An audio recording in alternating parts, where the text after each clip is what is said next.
আল্লাহ পাক রব্বুল আলামিনের পবিত্র কোরআন শরীফ থেকে একখান আয়াত আপনাদের সামনে তেলাওয়াত করেছি। এর আলোকে ইনশাআল্লাহ আলোচনা করার চেষ্টা করব। আয়াতখানা বুঝবার আগে প্রাসঙ্গিক কিছু জিনিস বুঝন লাগবো। আল্লাহ পাক রব্বুল আলামিন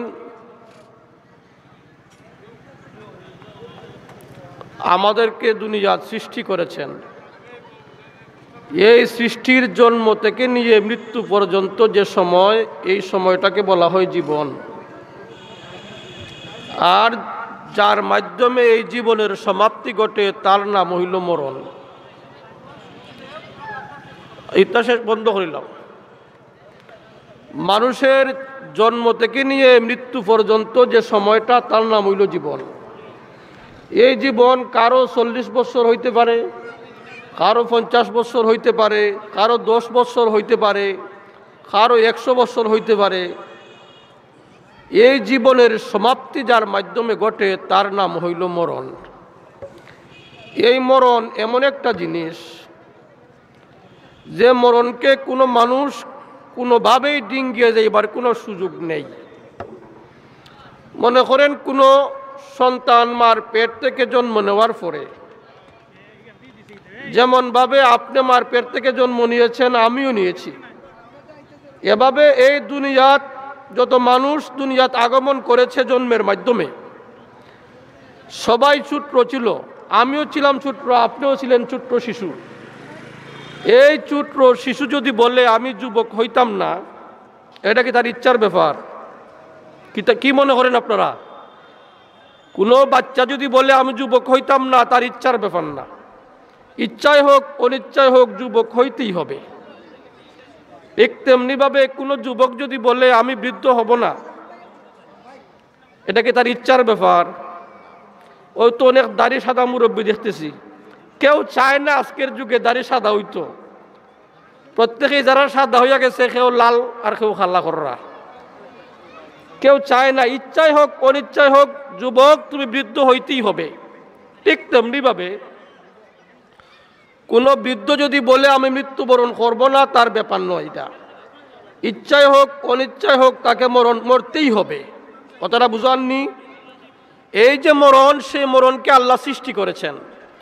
পবিত্র কোরআন শরীফের এক আয়াতে আল্লাহ বলেন, আল্লাযী খালাকাল মাউতা ওয়াল হায়াতা লিয়াবলুয়াকুম আইয়ুকুম আহসানু আমালা। আল্লাহ ওই মহান সত্তা যিনি মরণ এবং জীবন উভয়টাকে সৃষ্টি করেছেন। এখানে একটা জিনিস লক্ষণীয়, মানুষ দুনিয়াত প্রথমে জন্ম নেয়, পরে মৃত্যুবরণ করে। কিতা মনে করেন আপনি? ইলাকান নানি বাট্যল। কিন্তু আল্লাহ রব্বুল আলামিন আমার আয়াত তেলাওয়াতকৃত আয়াতের মধ্যে বলেন আল্লাযী খালাকাল মাউতা ওয়াল হায়াতা। মৌতের কথা প্রথমে, হায়াতের কথা পরে। অথচ বাট্যল হইল আগে জন্ম পরে মৃত্যু, আগে জীবন পরে মরণ। কিন্তু আল্লাহ রব্বুল আলামিন পবিত্র কোরআন শরীফে বলেন আল্লাযী খালাকাল মাউতা ওয়াল হায়াতা। আল্লাহ ওই মহান সত্তা যিনি মরণ এবং জীবন উভয়টাকে সৃষ্টি করেছেন। আল্লাহ তো এভাবে বলতে পারতেন আল্লাযী খালাকাল হায়াতা ওয়াল মাউতা লিয়াবলুয়াকুম আইয়ুকুম আহসানু আমালা। ইলা তো আল্লাহ ফারতা ইচ্ছা করলে কইতে। আল্লাহ রব্বুল আলামিন এই পন্থাকে ছেড়ে সেই পন্থা কেন অবলম্বন করলেন? মুফাসসিরিনে কেরাম লিখছেন আল্লাহ রব্বুল আলামিন এই কথা বোঝানোর জন্য, জগতের মানুষ তুমি এই জগতের এই দুনিয়াত গিয়া দুনিয়ার সাজসজ্জা পাইয়া, এই দুনিয়ার রঙ্গমঞ্চ পাইয়া, এই সুন্দর জগৎটা পাইয়া তুমি মরণকে ভুলল না। তুমি মনে করতে হবে যার জীবন আছে তার মরণই আছে। জীবন মাত্রই মরণ। কথা বুঝাননি? যার জীবন আছে তার মরণ, এটা বুঝাইবার জন্যই আল্লাহ রব্বুল আলামিন প্রথমে বলেছেন মউত, পরে বলেছেন হায়াতের কথা। এই যে মউত, এই মউতটা এমন একটা জিনিস, ইচ্ছায় সেটা কেউ গ্রহণ করতে পারে না। যে সময় আসবার, ইজা জাজালহুম লা ইস্তাখিরুনা সাআতাও ওয়া লা ইস্তাকদিমুন। আল্লাহ বলেন যখন তোমার মরণ আসবে একটা মুহূর্ত এদিক সেদিক হবে না। আমরা অনেকে আফসোস করি, হায় রে ছেলেটা মারা গেল, আরো কয়টা বছর হয়তো বাঁচত, মানে কম বয়স ফুলটা জ্বরে পড়ে গেল, এটা আমরা মন্তব্য করি। কিন্তু ফয়সালা তো আল্লাহর হাতে।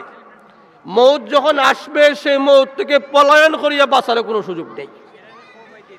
আল্লাহ রাব্বুল আলামিন পবিত্র কোরআন শরীফে তার দৃষ্টান্ত রেখেছেন। মরণ যখন সামনে আসবে মরণ থেকে পলায়ন করার কোনো সুযোগ নেই। পবিত্র কোরআন শরীফের সূরাতুল বাকারার এক আয়াতের মধ্যে আছে, আলাম তারা ইলাল্লাযীনা খারাজু মিন দিয়ারিহিম ওয়া হুম উলুফুন হাযারাল মাউত ফাকালা লাহুমুল্লাহু মুতু সুম্মা আহইয়াহুম।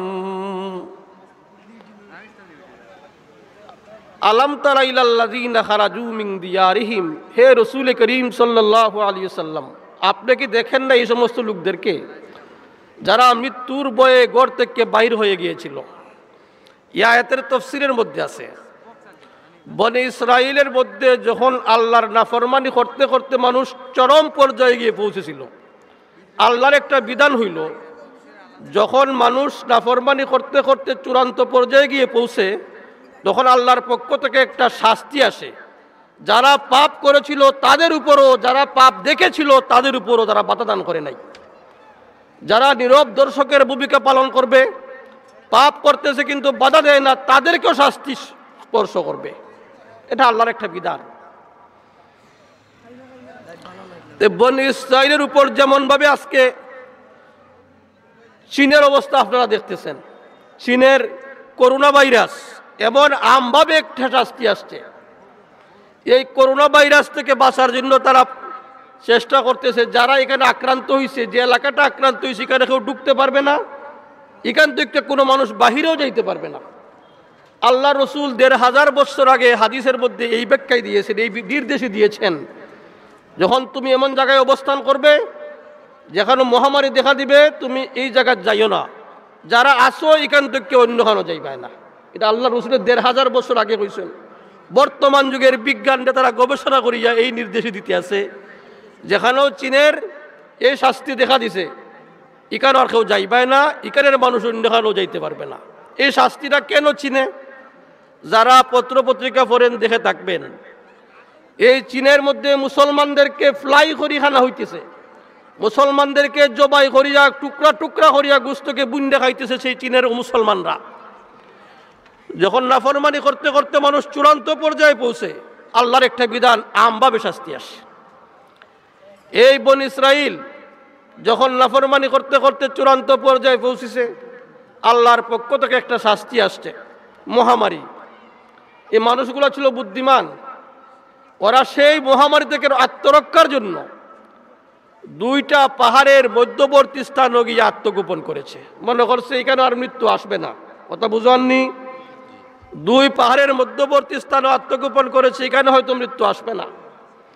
আল্লাহ রব্বুল আলামিন সারা জগতের মানুষের সামনে এই দৃষ্টান্ত স্থাপন করার জন্য, জগতের মানুষ মৃত্যু যখন আসবে কোনো শক্তি কোনো কৌশল তোমাকে রক্ষা করতে পারবে না। আল্লাহ রব্বুল আলামিন ফেরেশতার মাধ্যমে একটা আওয়াজ দেওয়াইছেন, এক আওয়াজে এক বিকট শব্দে বনী ইসরাইলের ৭০,০০০ নাফরমান একসাথে মারা গেছে। যে এলাকাতকে মারা গেছে শরীয়তের বিধান হইল, কোনো মানুষ যদি কোনো এলাকাত, আজকে এই বাগবাড়ি এলাকা এই সাইটে যদি কোনো লাশ পাওয়া যায় কিন্তু তার কোনো উত্তরাধিকারী ওয়ারিস পাওয়া যায় না, তাহলে যে এলাকাত লাশ পাওয়া যাবে এই এলাকার মানুষের দায়িত্ব দাফন কাফন করা। কথাটা বুঝাননি? এই ৭০,০০০ মানুষকে যে এলাকায় পাওয়া গেছে দাফন কাফন করা তো কঠিন ব্যাপার। ৭০,০০০ মানুষে 2 পাহাড়ের মধ্যবর্তী স্থানে মানুষে মাটি দেরাচ্ছে। এই অবস্থায় বহুদিন গেছে। মানুষ মারা যাওয়ার পরে পচা গলিয়া শেষ হইয়া যায়, ওইনি না ওই না কি তখন শুধু খালি মৃতদেহের কঙ্কাল হাড্ডিগুলা পড়িয়া রয়েছে, চকচক করতেছে, শুধু খালি সাদা সাদা হাড্ডি। হযরত হিজকিল আলাইহিস সালাতু ওয়াস সালাম একজন নবী, বনী ইসরাইল একজন জলিলুল কদর নবী হযরত হিজকিল আলাইহিস সালাতু ওয়াস সালাম। হিজকিল ওইদিকে যাইতেছেন, হঠাৎ করে এত মানুষের মৃতদেহের কঙ্কাল দিকে বয়ে যাচ্ছে। মানুষ হিসাবে দেখুন, যেন মানুষ মারা গেলে যে বাড়িতে মানুষ মারা যায় এ বাড়ির মানুষে ডরায়, কি তখন ডরায়নি না ডরায় না? মানুষে মরণে মানুষে ডরায়। সামনাসামনি ঘটে গেলে মানুষের মরণে বয় করে, কয় না কেউ তাকতুই বয় যাই গরো ফর দেওয়ান লাগে আইয়া। ইলাকার নানি অবস্থা, মরণ তো লাগবেই। মরণে বয় করে কারা?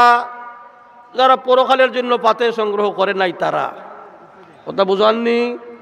এই জন্য আল্লাহ রসুল এক হাদিসের মধ্যে বলেন, তামুতুনা কামা তাহইয়াউন ও তুহশারুনা কামা তামুতুন। তুমি যেমন জীবন যাপন করবে তেমন তোমার মৃত্যু হবে।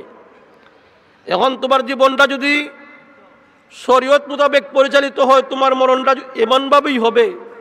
আর যদি তুমি হালাল হারামের কোনো ভেদাভেদ থাকে না, সুদ ঘুষ মদ জুয়া ওইগুলোর মাধ্যমে জীবন পরিচালিত হয়, তখন তোমার মরণটা এমনি হবে, কবর যে বয় থাকবে।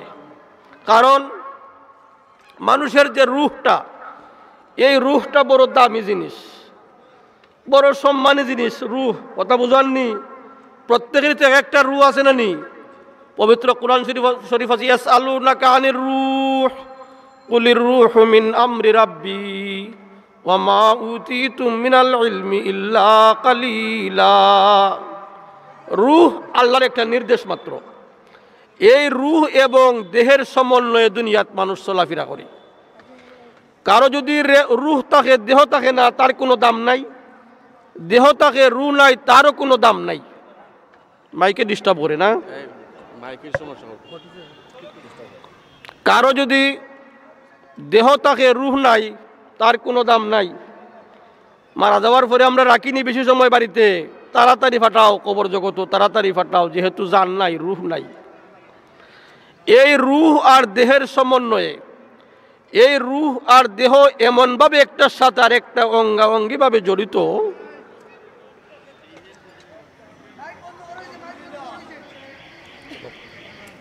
আপনারা ফোন রানি কথা বোঝা যায় না। আর আমি কি দাওয়ার তারা মাইক আগে ঠিক করতে আসছিল। এই রূহ এবং দেহ একটার সাথে আরেকটা এমনভাবে জড়িত, যদি কোনো মানুষ পায়ের মধ্যে আঘাত পায়, বুকে দিয়ে উফ বাহির হয়, কিতা হয় নিলাগান নানি? দুঃখ পাইলে পায়ের মধ্যে মুখে দিয়ে উফ বাহির হয়, অথচ আপনি পায়ের মধ্যে দুঃখ পাইছেন, মুখের মধ্যে নাই। একটার সাথে আরেকটা এমনভাবে জড়িত। পবিত্র কোরআন শরীফের এক আয়াতের মধ্যে আছে, ইয়াউমা তাতি কুল্লু নাফসিন তুজাদিলু আন নাফসিহা। ইয়াউমা তাতি, একদিন আসবে যেদিন রূহ আর দেহ একটার বিরুদ্ধে আর একটাই আল্লাহর দরবারে নালিশ করব, ঝগড়া করব। কি ঝগড়া করবে? যখন মানুষ দুজখের উপযুক্ত হবে, ওই মানুষটারে যখন ফয়সালা হবে জাহান্নামে দেওয়ার জন্য, ওই সময় রুহে কইব, আল্লাহ শাস্তি দিল, দেহেরও দেও, আমারে না। কথা বুঝাননি? আল্লাহ শাস্তি দিল, দেহেরও দেও, আমারে না। দেহে কইব, আল্লাহ রুহ ছাড়া তো আমি বেকার। রুহ ছাড়া দেহ বেকার নানি? হাতেও লড়ে না, পায়েও লড়ে না। কিতা করি লাগান নানি? হাদিস শরীফের মধ্যে আছে, মানুষ যখন মারা যায়, মারা যাওয়ার পরে রুহটা তার পাশেই থাকে। রুহটা তার পাশেই থাকে। কারা কান্দাকাটি করতেছে, কারা গোসল দিতেছে, কারা তেলাওয়াত করতেছে, কারা আইতেছে যাইতেছে, রুহে দেখে। কথা বুঝাননি? রুহে দেখে। কে জানাজা পড়াইতেছে তাও দেখে। ওই সময় যদি নিজের সন্তান যোগ্য হয়, নিজের সন্তান নামাজে জানাজা পড়ায়, তাহলে ওই মৃত লোকটা এই পরিমাণ খুশি হয়, সারা দুনিয়া তার হাতে দিলেও সেই পরিমাণ খুশি হইল না। কথা বুঝাননি? এই তাফসীরুল কোরআন মাহফিল থেকে আমাদেরকে এই শিক্ষাই নিতে হবে, আমার সন্তানটাও যদি আমি এমনভাবে যেন করতে পারি, আমার সন্তানরা যেন আমার জানাজা পড়ে দিতে পারে। হাদিস শরীফের মধ্যে একটাও আছে, যখন মাইয়িতকে নিয়ে মানুষ কবরের দিকে অগ্রসর হয়, কান্দ লইয়া যায় না মানুষ সন্তান মাইয়িত রে, ওই সময় যদি ওই লোকটা নেককার হয়, তাহলে ওই লোকটা বলতে থাকে, কাদ্দিমুনি কাদ্দিমুনি, আমাকে তাড়াতাড়ি নিয়ে চলো, তাড়াতাড়ি নিয়ে চলো, তাড়াতাড়ি নিয়ে চলো।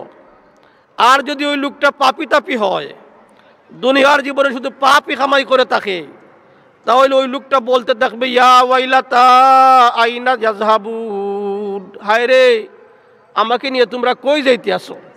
কথা বুঝাননি? তার ওই শব্দগুলা গায়রাস সাকালাইন, ইনসান এবং জিন্নাত সারা দুনিয়ার সবগুলা শুনতে পায়। এই মানুষটাকে যখন কবরে রাখা হয়, কবরেও কথা বলতে থাকে, কবরেও কথা বলতে থাকে, কবরেও বলতে থাকে তুমি যদি নেককার হয়ে থাকো, তুমি যদি দুনিয়ার জীবনে নেক আমল করে থাকো, তাহলে তুমি আমার কাছে আসলে বড় সমাদর পাইবাই, ইজ্জত পাইবাই, ভালো ব্যবহার পাইবাই আমার কাছ থেকে। আর যদি তুমি দুনিয়ার জীবনে পাপ কামাই করে থাকো, মন গড়া জীবন যাপন করে থাকো, হালাল হারামের দিকে তোমার কোনো লক্ষ্য নাই, এমন জীবন যদি গঠন করে এসে থাকো, তাহলে আজকে দেখবাই আমি কেমন ব্যবহার করি। হাদিস শরীফের মধ্যে আছে কবরে প্রত্যেক মানুষ সেই চাপ দিবে, নেককারকেও চাপ দিবে, বদকারকেও চাপ দিবে। কথা বুঝাননি? কবর রাখার পরে প্রত্যেক মানুষকে নেককারকেও চাপ দিবে, বদকারকেও চাপ দিবে। একটা প্রশ্ন জাগে, তাহলে নেককার কইরা নেক কাম করে আপনি কি ফায়দা করলেন? বদকারও যদি চাপ খায়, আপনিও চাপ খান, ব্যবধানটা কোথায়?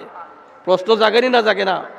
হাদিস শরীফের মধ্যে আছে হযরতে আয়েশা সিদ্দিকা রাদিয়াল্লাহু তাআলা আনহা রাসূল করিম সাল্লাল্লাহু আলাইহি সাল্লামকে বলেছিলেন, আয়েশা প্রশ্ন করেছিলেন, ওগো আল্লাহর রাসূল, যদি কবরে পাপীকেও তাপ দেয়, নেককারকেও তাপ দেয়, তাহলে নেককারে আর পাপী ব্যবধানটা কোথায়? আল্লাহ রাসূল বলেছিলেন আয়েশাকে জবাবে, আয়েশা, যদি এই কবর চাপ দিত না, তাহলে এক ব্যক্তিকে চাপ দেওয়ার ছিল না, সেই ব্যক্তি ছিল সাদ ইবনে মুআজ। সাদ ইবনে মুআজ এত সম্মানী সাহাবী, সাদ ইবনে মুআজ এত সম্মানিত সাহাবী, রাসূল করিম সাল্লাল্লাহু আলাইহি সাল্লাম বলেছেন সাদ ইবনে মুআজের মৃত্যুর সময় আল্লাহর আরশ পর্যন্ত কেঁপেছিল। সাদ ইবনে মুআজের রূহকে স্বাগতম জানানোর জন্য আসমান থেকে 1000 আসমানি ফেরেশতা দুনিয়াতে অবতরণ করেছিল। আল্লাহ রাসূল বলেন, যদি পাপ চাপ দেওয়ার ছিল না, তাহলে তাকে দিত না, তাকেও কবর চাপ দিবে। তবে ব্যবধান আছে, নেককারের চাপে আর বদকারের চাপে ব্যবধান আছে।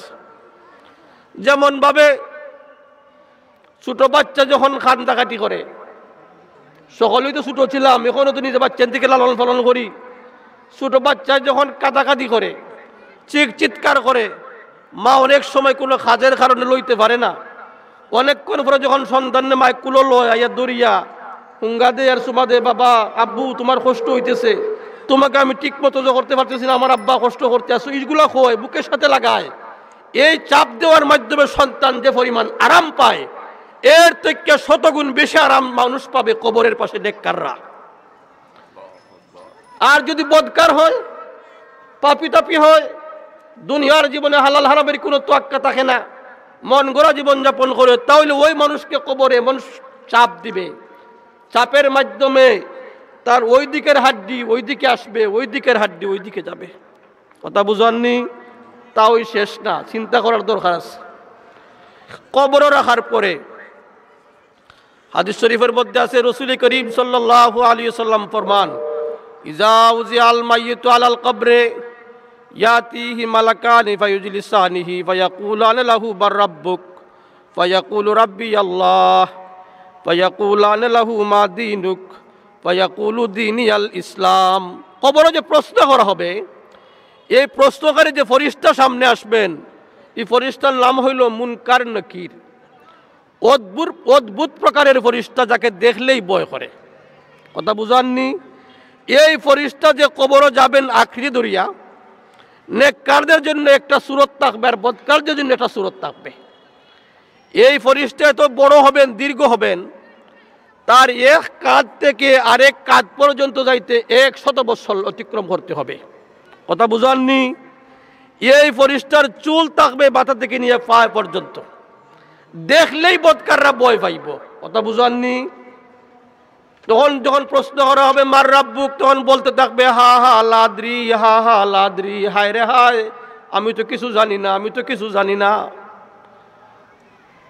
নেককার যদি হয় তখন জবাব দিলাইব, নেককারের জবাব নিজে দিতে হবে না। হাদিসের মধ্যে আছে নেককারের অবস্থায় এমন হবে, যখন কবর রাখা হবে, হাদিসের মধ্যে আছে,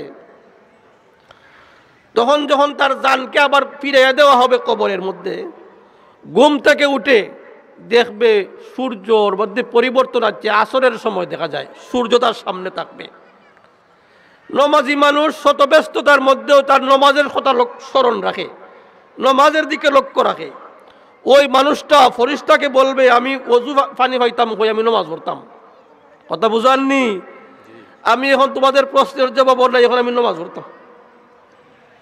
অন্য হাদিসের মধ্যে আছে ওই ফরিস্তাদের প্রশ্নের জবাবের জন্য যারা দুনিয়ার জীবনে তাহাজ্জুদের নামাজ পড়ছে, তাহাজ্জুদের নামাজ তার প্রশ্নের জবাব দিবে।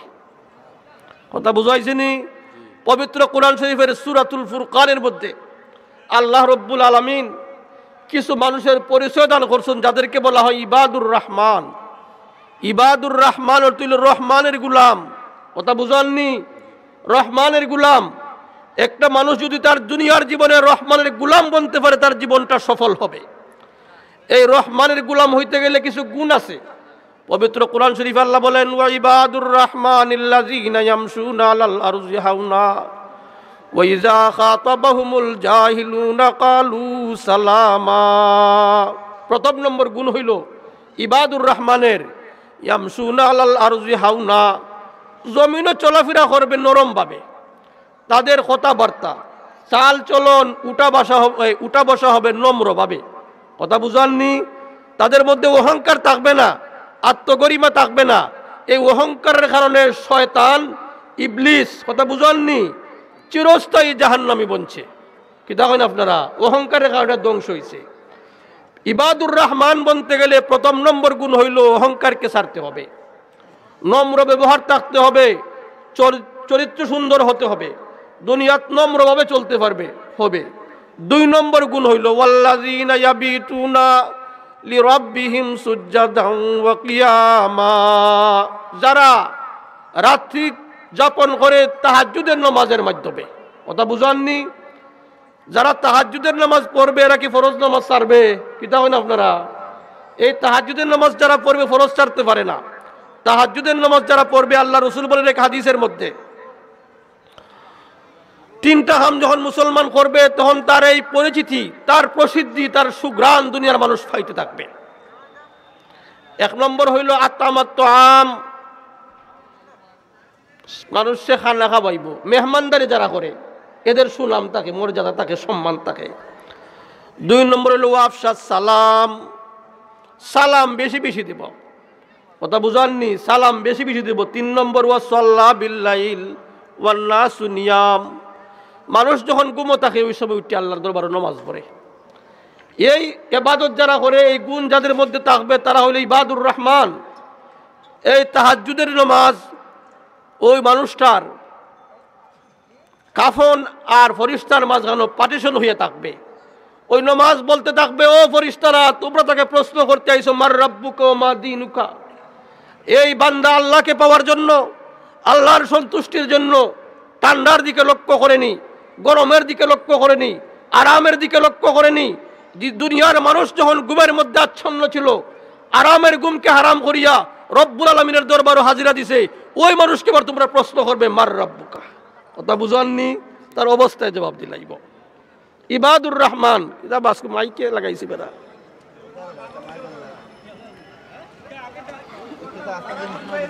তিন নম্বর গুলো হলে আমরা আওয়াজ জানি না আপনার কাছে, তা হোক তার। তিন নম্বর গুণ হলো ইবাদুর রহমান বলতে গেলে ওয়াল্লাযীনা ইয়াকুলুনা রাব্বানা সরিফ আন্না আযাব জাহান্নাম, যারা বলে হে রব্বুল আলামিন আমাদেরকে জাহান্নামের আগুন থেকে দূরে রাখো। জাহান্নাম তা হোক আপনারা আপনি আওয়াজ বুনুকা তাহলে চেষ্টা করক। জাহান্নাম থেকে বাঁচার জন্য আল্লাহর দরবারে সব সময় চাইতে হবে। যারা ইবাদুর রহমান ওরা সব সময় চলতে ফিরতে, উঠতে বইতে, ঘুমাইতে চিন্তা করবে আমি যে কাজটা করতেছি এটা জাহান্নামের কাম করলাম না জান্নাতের কাম করলাম। কথা বুঝাইছিনি? ইবাদুর রহমান বলতে গেলে থাকতে হবে আল্লাহর কাছে জাহান্নাম থেকে ফানা চাওয়া। চার নম্বর গুণ ইবাদুর রহমান হইতে গেলে ওয়াল্লাযীনা ইযা আসরাফু ওয়াল্লাযীনা ইযা আনফাকু লাম ইউসরিফু ওয়া লাম ইয়াকতুরু ওয়া কানা বাইনা যালিকা কাওয়ামা। ইবাদুর রহমানের 4 নম্বর গুণ হইল ইবাদুর রহমানের 4 নম্বর গুণ হইল অতিরিক্ত খরচ করতে পারবে না। যে পরিমাণ দরকার যেখানে খরচ করার এই পরিমাণই করবে, আর যে পরিমাণ না করলেও হয় না এই পরিমাণ বেশিও না কমও না। বেশি করলে ইসরাফ, কম করলে হইবে কৃপণতা, বখালতি। কথা বুঝাননি? এটা হলো 4 নম্বর গুণ।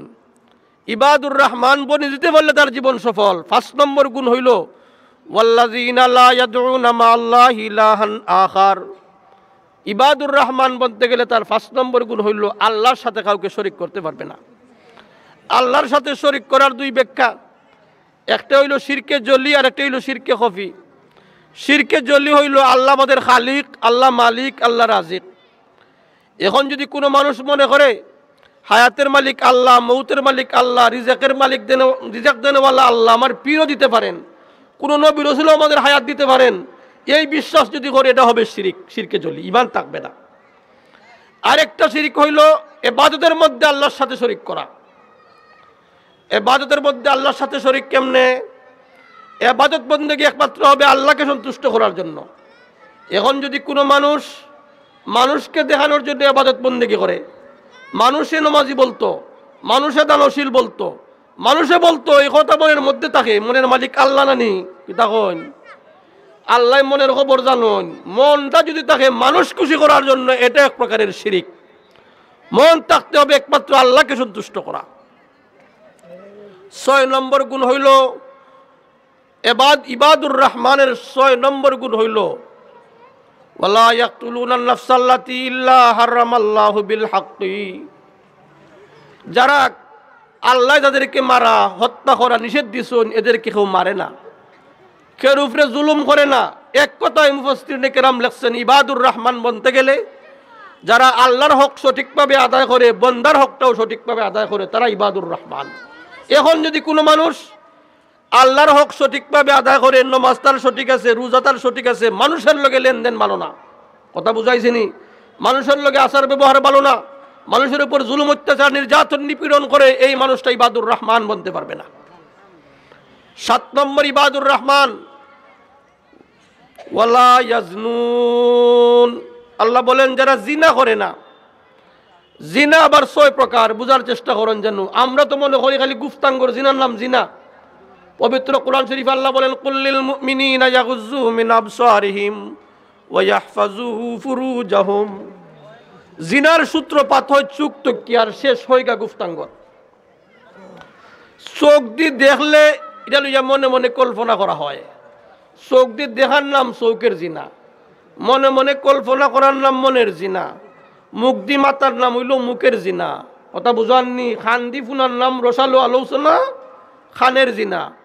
পাও দিয়ে এই পথে হাঁটার নাম পায়ের জিনা, হাত দিয়ে ধরার নাম হাতের জিনা, শেষ পর্যন্ত ঘটে গুফতাঙ্গর জিনা, কথা বুঝাননি? এই জন্য প্রথমটা বন্ধ করতে হবে, পর্দার প্রথা সমাজ আনতে হবে। পর্দা যদি আপনি করেন, যাকে দেখা যায় না তাকে যদি আপনি দেখেন না, তাকে নিয়ে আপনি কুচিন্তা করার সুযোগই নেই। এই জন্য আল্লাহ বলেছেন কুল্লিল মুমিনিন ইয়াগুযু মিন আবসারিহিম ওয়া ইয়াহফাজু ফুরুজাহুম। হে রাসূল করিম সাল্লাল্লাহু আলাইহি সাল্লাম, আপনি মুমিন মুসলমানদেরকে বলে দিন তারা যেন চলার সময় মাথা নিচে দিয়ে রাখে। তখন আর দেখতো না পরনারীরে, দেখতো না, যখন কুচিন্তাও করতো না। যাই হোক, 8 নম্বর গুণ হইল ইবাদুর রহমানের। 8 নম্বর গুণ হইল ইবাদুর রহমান বলতে গেলে 8 নম্বর গুণ হইল ওয়াল্লাযীনা ইযা মাররু বিল্লাগwi মাররু কিরামা। বাট্টি কথাই হইল যারা অনর্থক কোনো কামে জড়িত হয় না। কোনো মানুষ যদি তাকে কটু কথা কইলেও তার জবাব দেয় না, এমনিতে যায় কি কোনো কথা না বাড়াইয়া, এরা হইল ইবাদুর রহমান। 9 নম্বর গুণ হইল ইবাদুর রহমানের ওয়াল্লাযীনা ইযা যুক্কিরু বিআয়াতি রাব্বিহিম লাম ইয়াখিরু আলাইহা সুম্মান ওয়া উময়ানা। যাদের সামনে কোরআন হাদিসের কথা আলোচনা করা হয়, কোরআনের কথা বললে, কোরআনের তাফসীর করলে, হাদিসের আলোচনা করলে, যারা কানে দিয়ে এমদি হামায় আর হেমদি বাড়ায় এমন না, মনের এখানে যারা শুনে, এরা হইল ইবাদুর রহমান। যাকে আপনি মহব্বত করেন তার কথা শুনতে কি ভালো লাগে না? যারা আল্লাহকে মহব্বত করে, আল্লাহর কোরআনের কথা শুনলে তাদের মহব্বত লাগবে। যাদের লাগে না, বুঝতে হবে তুমি ইবাদুর রহমান এখনো বলতে পারো নাই। ইবাদুর রহমানের 10 নম্বর গুণ ওয়াল্লাযীনা ইয়াকুলুনা রাব্বানা হাব লানা মিন আজওয়াজিনা ওয়া যুররিয়াতিনা কুররাতা আ'য়ুনিন ওয়াজআলনা লিল মুত্তাকিনা ইমামা। যারা বলে হে রব্বুল আলামিন, আমাদেরকে তুমি এমন স্ত্রী দান করো, হাব লানা মিন আজওয়াজিনা ওয়া যুররিয়াতিনা, এমন সন্তান দান করো। পবিত্র কোরআন শরীফে কত সুন্দর ধারাবাহিকতা, প্রথমে স্ত্রী, এর পরে সন্তান। কি তখন স্ত্রী না হইলে সন্তান হয়নি।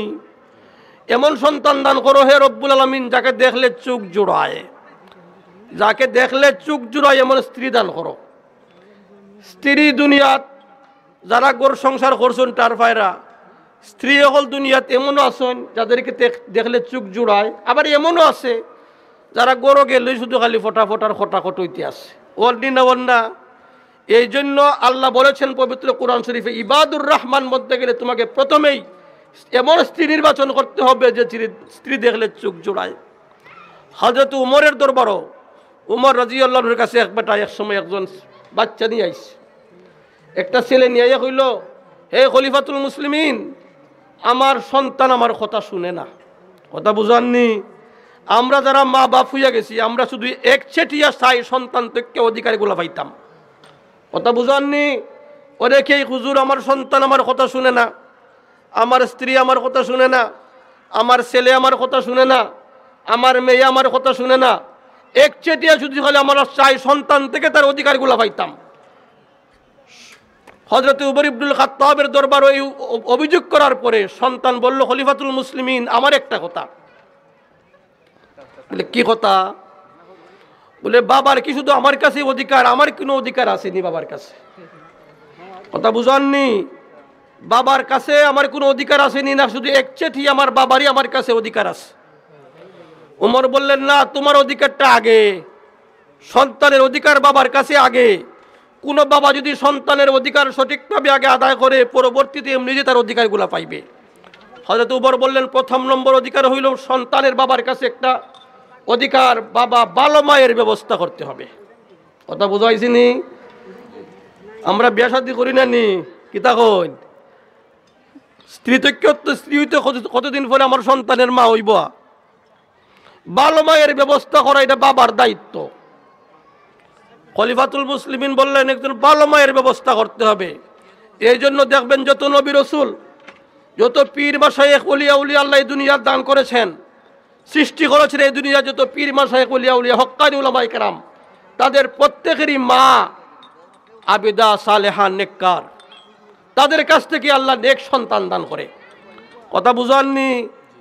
তেঁতুল গাছ লাগাইয়া যদি কেউ আম খাইবার আশা করে, কি তখন বুদ্ধিমান? তেঁতুল গাছ লাগাইয়া যদি আম খাইবার আশা করা যায়, এবারে যেমন বুদ্ধিমান, একজন বেপরদা নারীরে বিয়া করিয়া ভালো সন্তান পাওয়া এবারও বড় বুদ্ধিমান। এটা বাবার কাছে সন্তানের অধিকার, তুমি ভালো মা দেখতে হবে। হযরত উমর ইবনুল খাত্তাব রাদিয়াল্লাহু তাআলা আনহু যখন খলিফাতুল মুসলিমিন রাত্রির অন্ধকারে বাহির হয়েছেন, কোথায় কোনো মানুষ কোনো কষ্টের মধ্যে আছে কিনা। একদিন এক বাড়ির পাশে গেছেন, রাত শেষ রাত্রি আইছে। ওই সময় শুনেন একজন মহিলা বলতেছে তার মেয়েকে, উঠো, পানির মধ্যে দুধের মধ্যে পানি মিশাও। তারা দুধ বিক্রি হইয়া খায় আর কি।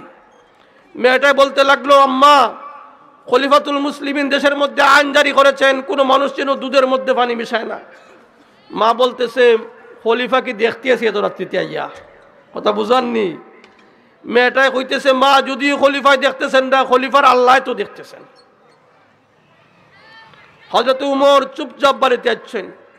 বাড়িতে আসিয়া তার ছেলে আব্দুল্লাহরে কইলা, আব্দুল্লাহ তখনও বিবাহ করেন নাই, আব্দুল্লাহ অমুক বাড়িতে যাও, একটা মেয়ে আছে, এই মেয়েটার যদি বিবাহ না হইয়া থাকে তাকে তুমি বিবাহ করে আনবাই। খলিফার মেয়ে, বাদশার মেয়ে, ছেলে কুড়ে করে একটা মানুষের কাছে বিবাহের প্রস্তাব দিলে সাদরে গ্রহণ করব। তারা সাদরে গ্রহণ করছে। এই মেয়ের খান্নার দিকে আল্লাহ রব্বুল আলামিন এমন একটা সন্তান দান করেছেন যে সন্তানটা সাহাবী না, কিন্তু সাহাবাদের আদর্শ তার মধ্যে ছিল। সেই সন্তানের নাম উমরে সানি, উমর ইবনে আব্দুল আজিজ রাহমাতুল্লাহ আলাইহি। এই সন্তানটা কেমন ছিল? ওই মার কারণে। কথা বুঝাননি? এই সন্তান যখন এই মদিনার শাসক, মদিনার গভর্নর, ওই সময় একজন বকরি রাখালি করতেছে জঙ্গলে, তার নাম মুসা ইবনে আয়েন। ওই সময় ইনি যখন খলিফাতুল মুসলিমিন ছিলেন, বাঘে এবং ছাগলে এক গাঁটো পানি খাইতো। অনেক খাই বুনি মনে করেন বাঘে আর ছাগলে এক গাঁটো পানি খাইতো।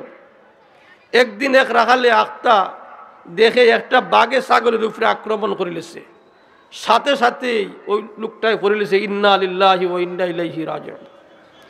আরেক রাখালে জিজ্ঞেস করে তুমি ইন্না লিল্লাহ বললা এখানে? আজকের যুগের মতন তো এত প্রযুক্তি উন্নত ছিল না, মোবাইলের যুগ ছিল না যে সংবাদ দেওয়া যাইব মুখ মারা গেছে।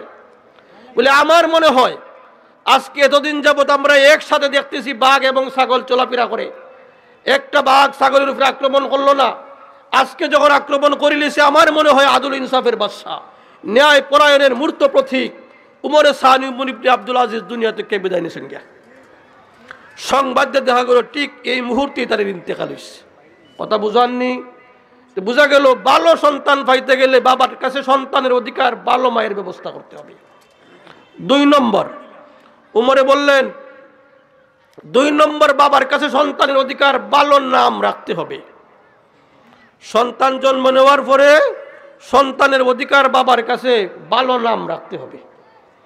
এখন আমরা নাম যদি ওটা ভালো রাখিও, ইডারে আমরা শিক্ষা তুললে তো রাখি, আর একটা ডাকিন ডাক নাম কি তখন আছে না, স্বপন, রিপন, কত অমুসলমানি নাম আছে। মুসলমান এক নামে ডাকবার লাগি, ভালো নাম যেটা এটা শিক্ষায় তোলা থাকে, মাঝে মধ্যে লামায় 10 টাকা দিবার সময়। ইলাকানের সমাজের অবস্থাটা এটা বাবার কাছে সন্তানের অধিকার। বাবা তুমি ভালো নাম রাখতে হবে। 3 নম্বর বাবার কাছে সন্তানের অধিকার, সন্তানকে দ্বীন শিক্ষা দিতে হবে।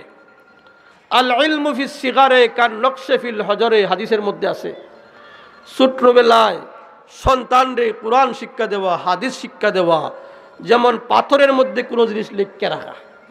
পাথরের মধ্যে লেখলে যেমন মিটে না, ছোট্টবেলায় সন্তানরে এগুলা শিক্ষা দিলে এগুলা মিটে না। কথা বুঝাননি? আমাদের অধিকার কি আমরা সঠিকভাবে আদায় করতেছি? আমরা সন্তান জন্ম নিলেই তারা ডাক্তার বানাইমু, ইঞ্জিনিয়ার বানাইমু, ওই কেজি স্কুলে পড়াইমু, ওখানে পড়াইমু, এই স্বপ্ন, এই দুঃস্বপ্নগুলো আমরা দেখতে থাকি। এই দুঃস্বপ্ন দেখতে দেখতে সন্তানরে নমাজ শিখাইলাম না, কোরআন শিখাইলাম না, কলিমা কালাম শিখাইলাম না, ফাঁকি শিখাইলাম না, এই সন্তান দুনিয়ার অনেকটাই হাসিল করব। এই জন্য কিতাবের মধ্যে লেখেন আপনার সন্তানকে দিন শিক্ষা দেওয়া আপনার দায়িত্ব। জরুরিয়াতে দিন শিক্ষা দেওয়ার পরে হে ডক্টর হোক, ডাক্তার হোক, ইঞ্জিনিয়ার হোক, আরও যা পারে, মেজর হোক, জেনারেল হোক, যা হইতে পারে হোক, জরুরিয়াতে দিন শিক্ষা করি এগুলা করক। এইগুলো যদি না করা হয় তাহলে কোনো সন্তান যদি জাহান্নামে যায়, হাদিসের কোরআন শরীফ আছে, সন্তান জাহান্নামে যাওয়ার আগে বলবে রাব্বানা আরিনাল্লাযাইনি আযাল্লানা মিনাল জিন্নি ওয়াল ইনস নাজআলহুমা তাহতা আকদামিনা লিয়াকুনা মিনাল আসফালিন। ও আল্লাহ, আমরা তো জাহান্নামে যাই মুগিওই, যে মা বাপ আমাদেরকে জন্ম দিছিল, যে মা বাপ আমাদেরকে লালন পালন করিয়া বড় করছিল, দিন শিখাইছিল না, কলিমা কালাম শিখাইছিল না, নমাজ রোজা শিখাইছিল না, এই মা বাপকে নিয়ে দেও জাহান্নামে যাই, মানে একটা ফাড়া দিয়া বুকের মধ্যে জাহান্নামে যাই। কথা বুঝাননি? আমরা কি সন্তানের এই 3টা হক সঠিকভাবে আদায় করলাম? এই সঠিকভাবে যদি কোনো বাবা তার হকগুলো আদায় করে, তাহলে আল্লাহর কাছে হইতে পারবো রাব্বানা হাবলানা মিন আজওয়াজিনা ওয়া যুররিয়াতিনা কুররাতা আয়ুনি ওয়াজআলনা লিল মুত্তাকিনা ইমামা। ও আল্লাহ, এমন সন্তান দেও, স্ত্রী দেও যে স্ত্রী দেখলে চোখ জোড়ায়। এই চোখ জোড়ানো স্ত্রী পাইতে গেলে, চোখ জোড়ানো সন্তান পাইতে গেলে, যে এই সন্তানের হকগুলো আদায় করলে এই সন্তান এমন হবে যাকে দেখলে আপনার চোখ জোড়াইবে। এই সন্তান আপনার নামাজে জানাজা পড়বে, তখন সারা দুনিয়া আপনার হাতে দিলে এই পরিমাণ খুশি হইতেন না, সন্তান জানাজা পড়াই দিলে যে পরিমাণ খুশি হবে। আমি যে আলোচনা করছিলাম, আল্লাহ রব্বুল আলামিন পবিত্র কোরআন শরীফে হযরত হিজকিল আলাইহিস সালাতু ওয়াস সালামের ঘটনার বিবরণ দিয়ে বলেন, আলাম তারা ইলাল্লাযীনা খারাজু মিন দিয়ারিহিম ওয়া হুম উলুফুন হাযারাল মাউত ফাকালা লাহুমুল্লাহু মুতু সুম্মা আহইয়াহুম। হযরত হিজকিল আলাইহিস সালাতু ওয়াস সালাম যাইতেছেন রাস্তা বাইদি, মনে আসেনি 70,000 মানুষ মৃতদেহের কঙ্কাল খালি পড়িয়া আছে। আল্লাহ রব্বুল আলামিন সারা দুনিয়ার মানুষের সামনে এই সত্যটা উদ্ঘাটন করার জন্য মরণ থেকে পলায়ন করিয়া বাঁচার কোনো সুযোগ নাই। হযরত হিজকিল ওইগুলা দেখে মনের মধ্যে প্রশ্ন জাগলো, আল্লাহ এই পুরাতন হাড্ডিগুলা, কোনো গোশত নাই, জান নাই, কিছু নাই, এগুলোকে আবার কেমন করিয়া সৃষ্টি করবায়? তফসিরে ইবনে কসিরের মধ্যে আল্লামা হাফিজ ইমাদউদ্দিন ইবনে কসির রহমতুল্লাহ উল্লেখ করছেন, আল্লাহ রব্বুল আলামিন হিজকিলকে কইলা, হিজকিল তুমি ওই হাড্ডিগুলারে সম্বোধন করিয়া কও, আইয়াতুহাল ইজামুল বালিয়া ইন্নাল্লাহা ইয়া'মুরুকা আন তাজমাই। ও বহুদিনের পুরাতন হাড্ডি, আল্লাহর নির্দেশ তোমরা একত্রিত হইয়া যাও। কথা বুঝাননি? এখানে বিজ্ঞানের দৃষ্টিতে একটা প্রশ্ন জাগে, এই যে হাড্ডি এগুলা জড়, জীব নাই, কি তা কইন আপনারা? জড় পদার্থ আর জীব দুই প্রকার নানি?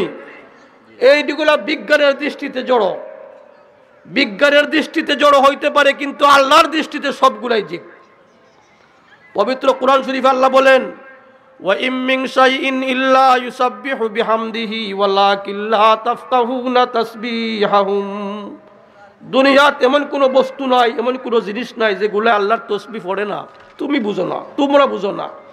এই যে নির্জীব টেবিল আছে, এই যে বাঁশ আছে, জড় পদার্থ, ওইগুলো কিন্তু আল্লাহ চিনে আল্লাহর তসবিহ বয়ান করতে আছে, মানুষে বুঝতেছে না। কথা বুঝাইছিনি? ওয়াত-তায়রু সাফাতিন, কোরআন শরীফ আছে, এই আকাশে, এই শূন্যে পাখিগুলো যে চলতে আছে, ওই পাখিগুলো আল্লাহর তসবিহ বয়ান করতে আছে। হযরত হিজকিল কথা কইতে হাদিস শরীফের মধ্যে আছে, পাথর এটা জড় পদার্থ, কিন্তু আল্লাহর কাছে এটা জীব, এটাই বুঝে, তার মধ্যে যোগ্যতা আছে।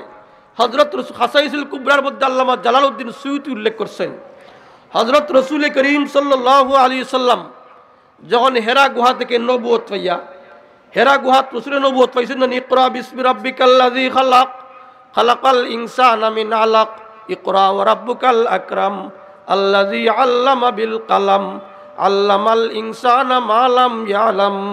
কতক্ষণ নাজিল হইছিল পয়লা? এই নবুয়তি ভাইয়া যখন আইতেছেন জবলে আবি কুবাইস, যাদেরকে আল্লাহ হজ করার তৌফিক দিয়েছেন, তারা ওই পাহাড়গুলোও দেখছেন। এই পাহাড়গুলোর পাথর আল্লাহ রসুলকে দেখতে দেখতে হইতেছে, আসসালাতু ওয়াসসালামু আলাইকা ইয়া রাসূলুল্লাহ, আসসালাতু ওয়াসসালামু আলাইকা ইয়া হাবিবাল্লাহ। পাথরেও রসুল চিনে। রসুল বলেন, পাথরগুলো আমার সালাম দিয়ে দেখ, গোড়াইয়া গোড়াইয়া পড়তো। কথা বুঝাননি? বুঝা গেল পাথরগুলাই নবী চিনে, রসুল চিনে। আল্লাহর নির্দেশ, বহুদিনের পুরাতন হাড্ডি একত্রিত হইয়া যাও। এ কথা হইতে একত্রিত হওয়া শুরু হয়েছে, হাড্ডিগুলো, হাড্ডির লগে হাড্ডির সংযোগ হইয়া গেছে। আবার নির্দেশ দেওয়া হলো, হে হাড্ডিগুলা, তোমাদের প্রতি আল্লাহর নির্দেশ, যার মধ্যে যে গোশত ছিল সেই গোশত আবার ফিটিং হয়ে যাক। গোশত হয়ে গেছে এমনিতেই। কথা বুঝাননি? কবর জগতে যাইতেই হবে, এমন না যে মরে গেলে শেষ, মরে গেলে আমাদের মাত্র জীবনের শুরু হয়, শেষ নাই। এমন জীবনের শুরু যে জীবনের শেষ নাই। এরপরে আল্লাহর পক্ষ থেকে নির্দেশ আসবে, আইয়াতু আলা রুহ, এই হাড্ডিগুলা, হে রুহগুলা, তোমরা যে যার মধ্যে রুহ ছিল তার মধ্যে ঢুকে যাও। হয়তো হিজকিল কথা হইতে এই মৃত মানুষগুলা একসাথে বললে উঠছে, সুবহানাল্লাহি ওয়া বিহামদিহি সুবহানাল্লাহিল আযীম। কথা বুঝাননি? মরণ আমাদের আছে, ভাগ্যে দিবার সুযোগ আসেনি? নাই। মরণের পরে আসল জীবনটা শুরু হয়। সেই জীবনের বিবরণ দিয়া পবিত্র কোরআন শরীফ আল্লাহ বলেন পরবর্তী আয়াতে, সময় কমে যার। হযরত ইব্রাহিম আলাইহিস সালাতু ওয়াস সালামের নাম তো শুনছেন না আপনারা? ইব্রাহিম আলাইহিস সালাম হইল আল্লাহর খলিল, খলিলুল্লাহ। ওয়াত্তাখাযাল্লাহু ইব্রাহিমা খালিলা, আসেনি কোরআন শরীফও? আল্লাহ ইব্রাহিমরে বন্ধু বানাইছেন। বন্ধু কারে কয়? বন্ধুর পরীক্ষা বিপদের সময় নানি, যে বিপদের সময়ও বন্ধুর লোক সারে না। বন্ধুর পরীক্ষা বিপদ সময়, বন্ধু সব সময় বন্ধুর লাগি নিজের জান মাল উৎসর্গ করে। ইব্রাহিম আলাইহিস সালামের সন্তানকে কুরবানি দিসলানি? কথা বুঝাইছেনি? তো ইব্রাহিম আলাইহিস সালামে আল্লাহর এই পরিমাণ মহব্বত করতা, যার কারণে আল্লাহ তার বন্ধু ঘোষণা দিলাইছেন। এর রওয়ায়াতের মধ্যে আছে, ফরিশতা বলতে আল্লাহরে কইলা, আল্লাহ ইব্রাহিম রে আপনার বন্ধু বানাইলে আমাদের তো বুঝাইল না, আমরা এত তসবিহ তাহলিল করি আপনার। ফরিশতা বলতে গুনাহ করেননি, গুনাহ করার যোগ্যতা আসেনি? মানুষের মধ্যে গুনার যোগ্যতা আছে। এখন এরা কইলে আল্লাহ এনে বন্ধু বানাইলে, আল্লাহ এখন তোমাদের যদি প্রশ্ন থাকে পরীক্ষা করিলাম, প্রশ্ন থাকে পরীক্ষা করো। ইব্রাহিম আলাইহিস সালাম এক মাঠের মধ্যে বকরি রাখালি করতেছেন। যত নবী রাসূল আল্লাহ দুনিয়াত পাঠাইছেন সবরে দিয়ে বকরি রাখালি করাইছেন। কথা বুঝাইছি নি? খেনে একটা হেকমত হইল। বকরি যারা ফালন দেখুন জানো বকরি লই আটলে এক পথে সোজা আটে না, এমনে দৌড়ে হেমনে দৌড়ে, মাঝে মাঝে ব্রেক ধরে। ও যদি আপনার রাগ থাকে বকরি একটা বালা থাকতো না, বাড়িয়ে ল্যাংরা করলি বা করলি। কথা বুঝাইছি নি? আল্লাহ রাব্বুল আলামিন নবী রাসূলকে বকরি রাখালি করাইয়া, ও নবী রাসূলগণ তোমাদেরকে উম্মতের রাখাল বানাইয়া দিতেছি। কথা বুঝাইছি নি? কোন রাখাল যদি তার মালিকের ডর থাকে, মালিক আমারে বেতন দেয় বকরি রাখালি করি, তাহলে এগুলারে আগলাইয়া মায়া করিয়া বাড়ি পর্যন্ত পৌঁছাইব। কি তখন ধৈর্য থাকতে হইব। নবী রাসূলদেরকে আল্লাহ রাব্বুল আলামিন উম্মতের জন্য রাখাল বানাইছেন, উম্মতে এমদি আটবো হেমদি আটবো। কথা বুঝাইছি নি? গুসা করলে হইতো না। এই তাফসীরুল কুরআন মাহফিলের আয়োজন করিয়া উলামায়ে কেরাম ধৈর্যের পরিচয় দিয়া ওয়াজ নসিহত করিয়া মানুষকে সোজা সিরাতে মুস্তাকিমের প্রতীক বানাইতে হবে। গুসা করলে হইতো না, বুঝাইন লাগবে এগুলারে। কথা বুঝাইছি নি? ইব্রাহিম আলাইহিস সালাম বকরি রাখালি করা, পাশেই এক বেটায় ফরিস্তায় মানুষের সুরত ধরিয়া আইয়া আল্লাহর গুণ কীর্তন গাইতেছেন। সুবহানাজিল মুলকি ওয়াল মালাকুত, সুবহানাজিল ইজ্জাতি ওয়াল আযমতি ওয়াল হাইবাতি ওয়াল কুদরাতি ওয়াল কিবরিয়াই ওয়াল জাবারুত, সুবহানাল মালিকিল হাইয়্যিল্লাযী লা ইয়ানামু ওয়া লা ইয়ামুত, সুবহুন কুদ্দুসুন রাব্বুনা ওয়া রাব্বুল মালাইকাতি ওয়ার রূহ, আল্লাহুম্মা আজরিনি মিনান নারি ইয়া মুজিরু ইয়া মুজিরু ইয়া মুজির। যারা আরবি বুঝেন বুঝলেন, আমি অনুবাদ করার সুযোগ সময় নাই এখন আর। এই সবগুলো হইল আল্লাহর প্রশংসা। যারা যে মহব্বত করে তার মাত শুনলে খালি শুনতো চায়। কি তখন আপনারা এগুই মোবাইল দিবা তে তার তিন গুই গেও শুনে বাদ কথা। কথা বুঝাইছি নি? এগুর ঘন্টার পর ঘন্টা সময় ব্যয় করে টেকা বিল উঠের মায়া লাগে, তো মজা লাগে শুনতে। যে কথা শুনতে মজা লাগে এটার লাগে মানুষের সময় ব্যয় করে। এই ফুনা কথাগুলো দুই ভাগে বিভক্ত, একটা হইল আল্লাহ পাওয়ার জন্য, একটা হইল আল্লাহর নাফরমানি করার জন্য। কথা বুঝাইছি নি? বুঝতে হবে আমি কোন পথে সময় ব্যয় করতেছি। ইব্রাহিম আলাইহিস সালামে ফুন নিয়া বকরি খুরি পালাইয়া গেছে নাকি ওপর খান্দাত। কোনডে বা তুমি কিতা কইছিলা আর একবার তা কও। কথা বুঝাননি? এখন না আর কইতাম না, বলে আর একবার তা কও, আমার মন চার রে বা শুনতে। বেটা এখন তোমার মন চাইলে চাক, আমার মনে তো চায় না। কথা বুঝাইছি নি? এন খালি বারবার ইসরার করেন ইব্রাহিম আলাইহিস সালাম, আল্লাহর পাগল তো, আল্লাহর খলিল। আর যে যারে মহব্বত করে তার প্রশংসা আর একজনের মুক্তি শুনতে আরো বেশি ভালো লাগে। কথা বুঝাননি? আমার মাশুকের মহব্বত যদি এন করুন আবার শুনতে ভালো লাগবো, হেনাও দেখা যায় হেন মায়া করুন। ইব্রাহিম আলাইহিস সালাতু ওয়াস সালাম কইলা একবার তা কইলাও রবা, বলে কইলে তুমি কিতা দিবাই? ইব্রাহিম আলাইহিস সালাম কইলা যদি তুমি একবার তা কইলাও যেখানে আগে কইছিলা আমার অর্ধেক বকরি তোমার দিলাম, তে খাওয়া যায়। কইলিছন আমি আর কইতাম সময় নাই, কমে গেছে। অর্ধেক দেওয়ার পরে ইব্রাহিম আলাইহিস সালামের তো পুণ্য শেষ হল না, বলে আর একবার তাকো, বলে আর একবার কইলে কিতা দিবাই? বলে অর্ধেক দিলাই মুদি গুণ রইছে, আর একবার কইছেন। পুণ্য তো শেষ হল না, এখন তো বকরি আসিনি আর কিতা কইন? ইব্রাহিম নবী কোন দেবা আর একবার তাকো, বলে আর একবার তা কইলে তুমি আর কিতা দিবাই? তোমার তো বকরি শেষ। ইব্রাহিম আলাইহিস সালাম বললেন তোমার বকরি রাখালি করন লাগতো না, তুমি যে বকরি নিছো রাখাল লাগবো না নি? তুমি যদি আর একবার আমার আল্লাহর গুণ কীর্তন গাও, আমার আল্লাহর প্রশংসা করো, আমার আল্লাহর সেই সিফাতের আলোচনা করো, তোমার মুখ দিয়ে আমার আল্লাহর প্রশংসা শুনতে পারি, তাহলে তোমার বকরি আমি সারা জীবন রাখালি করে দিব।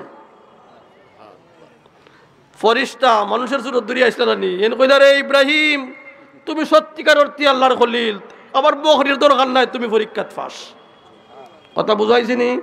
এই ইব্রাহিম আলাইহিস সালামের কাছে একবার আল্লাহ জিবরিল বললেন, ও জিব্রাইল তোমাকে তো আল্লাহ, আমি বুঝাইবার জন্য সময় লাম্বই আর কি, তোমাকে আল্লাহ রাব্বুল আলামিন বন্ধু বানাইছেন, খলিল বানাইছেন। ইব্রাহিম নবী কইলা আমি খলিল যে হইলাম বুঝতাম কেমনে? বলে তুমি আল্লাহর কাছে যে আবদার করবা সেই আবদার আল্লাহ রক্ষা করবা। বন্ধুই বন্ধুর কাছে যে আবদার করে আবদার সে রক্ষা করে, তুমি যে আবদার করবা সেই আবদারও রক্ষা হবে। বলে আমার একটা আবদার তাফসীরে নুরুল কুরআন আছে। ইব্রাহিম আলাইহিস সালাতু ওয়াস সালাম একদিন রাস্তা বাজে যাইতে আসেন, দেখুন একটা মুর্দা প্রাণী, ওটার কিছু অংশ পানির মধ্যে ফালাইল, কিছু অংশ ফুকনার মধ্যে, পানির জানোয়ারে খাইতেছে, খায় নানি মরা জানোয়ার, কিছু ফুকনার মধ্যে হিয়াল কুত্তায় খাইতেছে, হকুনে খাইতেছে। মরা খায় নানি হিয়ালে, মরা খায় নানি হকুনে, হকুন শুনেন নানি আপনারা? ওখন কম দেখা যায়। আল্লাহ রসুলের হাদিসের মধ্যে বলেন আদ-দুনিয়া জিফাতুন ওয়া তালিবুহা কিলাব, এই দুনিয়া যারা এই দুনিয়ার পিছনে ছুটতেছে, দুনিয়ার মরিচিকার পিছনে ছুটতেছে, আখিরাতকে তুইয়া এরা দুনিয়ার কুকুর, আল্লাহ রসুল বলেন। ও তোয়ালিবুহা কিলাব। এখন একটা প্রশ্ন জাগে, মরার জিনিসটা তো কুকুরেও খায়, হিয়ালেও খায়, হকুনেও খায়, খায়নি না খায় না? তা আল্লাহ রসুল কেন এই কথা বললেন ও তোয়ালিবুহা কিলাব, হকুন কইলা না কেনে, কুত্তা কইলা না কেন, শ্রীগাল কইলা না কেনে? ব্যাখ্যার মধ্যে লেখা আছে, শিয়াল মরা খায় রাতের বেলায়, না দিনও খাইতে দেখছেন আপনারা? শ্রীগালের রাত খায়, দিন ওইবার আগে আগে তার বাসস্থানও ফিরিয়া যায়, বাসস্থান বলে না। হকুনে দিনও খায়, রাত ওইবার আগে আগে তার বাসস্থানও ফিরিয়া যায়, কি বাসস্থান দিয়ে বলে না। কুত্তায় যদি লাগাল পায় খান এরতে রাইতও খায়, দিনও খায়, সকলতা বলি নাই। কথা বুঝাননি? এই জন্য আল্লাহ রসুল বলেন ও তোয়ালিবুহা কিলাব। প্রকৃত মুসলমান হইল ওই মানুষ যে আখেরাতকে সামনে রাখবে। দুনিয়ার জন্য যদি পাগল হইয়া যায়, আখেরাত কি পিছনে রাখে, সে হইল দুনিয়ার কুকুর। শেষ তোমার সম্বন্ধে আল্লাহ রাব্বুল আলামিন যে আলোচনা করলাম, এটার উপরে আপনারও আমারও আমল করার তৌফিক দান করুক।